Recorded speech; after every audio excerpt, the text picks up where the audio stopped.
Adam mula merasakan sesuatu tak kena.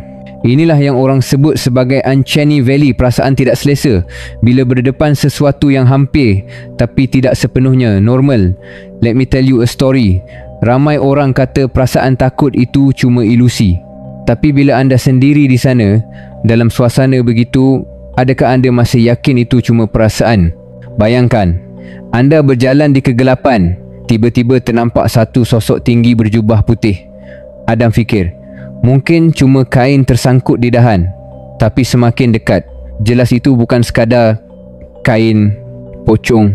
Mata terbeliak, wajah kosong, tubuh melayang. Inilah saat di mana adrenaline rush mengambil alih.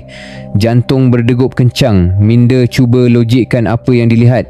Sebenarnya tubuh manusia punya fight or flight response, reaksi automatik bila berdepan bahaya. Anda pernah rasa kan, tiba-tiba badan jadi ringan